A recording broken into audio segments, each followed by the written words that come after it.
มื่อนี้ก็มามีไว้ตีหน้าขันเนี่ยค่ะเนาะเวงเมืองนายค่ะกูก็อันนี้ก็ตีเป็นตีเล่นน้ำตีแหล่แทงตีนึงเนี่ยค่ะเนาะก็แค่มาเนี่ยค่ะเนาะในค่ะเนาะอันนี้ก็ตีเป็นต่างเขามันเนี่ยค่ะเนาะกาตีในก็ตีเป็นซุ่มมันว่าซุ่มนางกินของเจ้าหน้าเนาะเขาก็ตีเฮ็ดได้ตรงไหนค่ะแล้วก็ตั้งไปเนี่ยก็ตีเป็นนำห้องนี่ค่ะเนาะกูก็ห้องนำค่ะเนาะนำห้องแล้วก็มาเล่นกันอ่อนลูกอ่อนมาเล่นไรเนี่ยค่ะเนาะพอลึกค่ะเนาะลงกันด้วยจำกันค่ะกูก็ตั้งลงก็ตีจันอีกหนึ่งค่ะเนาะก็ต้องลงดีค่ะเนาะ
ในค่ะตั้งใจเขาก็ติตั้มปั่นโคงสิค่ะเนาะ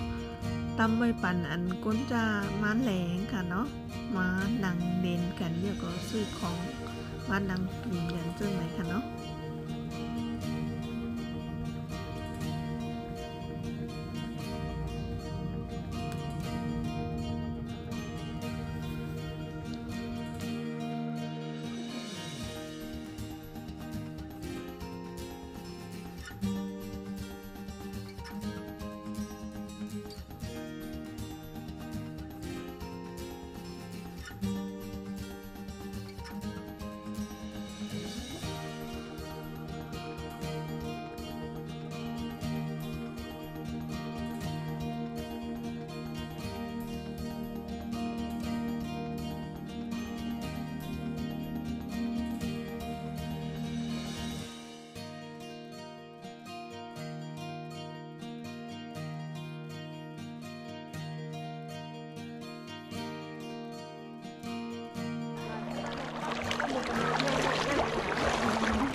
รู้กันหน้าแห้งหนาวเลยนะ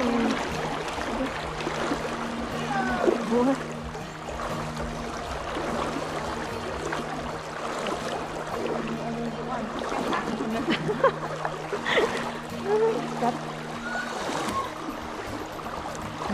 น้ำแรงน้ำแห้งแบบจำปนลึกน้ำแห้งหนาวเนี่ยนี่น้ำเย็นมากเลย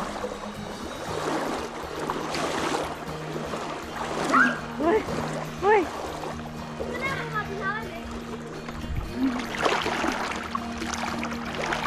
นายก็ไข่มันแหลมมันแหละ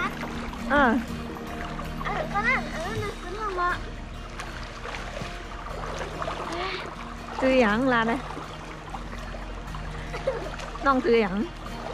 เสียงใสร้านแห้งๆของร้านแห้งๆแล้วแค่นั้นน่ะสวัสดีค่ะทุกคนค่ะวันนี้มาพบกับช่องอะไรช่องน้องอะไรช่องปีลงหนำแล้วอะ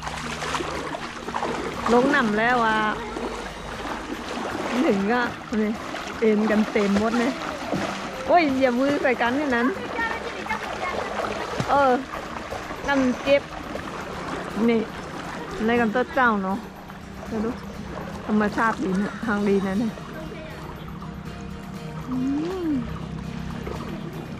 ดีมากน้ำเย็นมากเลย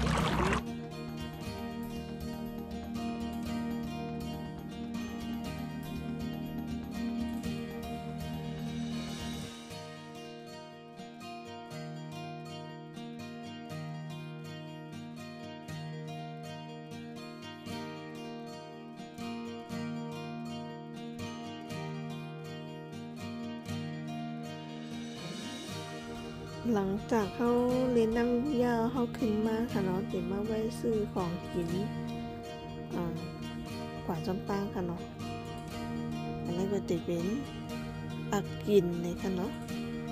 อันนี้จำติดเป็นคล้ายๆไส้อั่วเมืองไทยค่ะเนาะแต่ว่าอายสารได้ต้องคล้ายกันกับพวกว่าอันนั้นเป็นมันหมูค่ะอันนั้นฮอดตอกเนี่ยค่ะเนาะแต่อันตาตูจนในค่ะเนาะลูกชิ้นจะในป่ายางจะในป่าโคไก่โคอันตียางหรือเต่านะทำแต่เป็นมันหูเหมือนกันว่าหูหมูเลยค่ะกูก็อันนี้ก็จะเป็นป่าหรือไก่ก็มั่วค่ะแล้วเขาก็ตีขายเขาซอยกูเนี่ยค่ะเนาะเขาซอยโคแล้วก็เขาโคเขาก็ตีสั่งเขาใส่โคยแอบหนึ่งค่ะเนาะ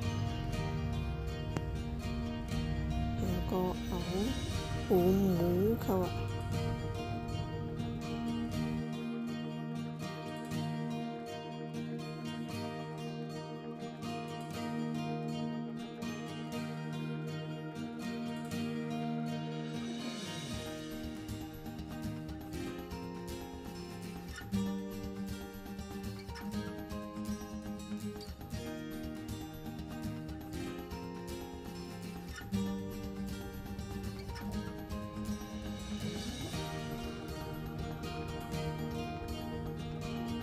อันนี้ก็จะเป็นตั้งกว่าเมืองนายค่ะเนาะกำกอกเขาก็ดีกว่าตั้งเมืองนายค่ะเนาะก็แวะซื้อของกินกัน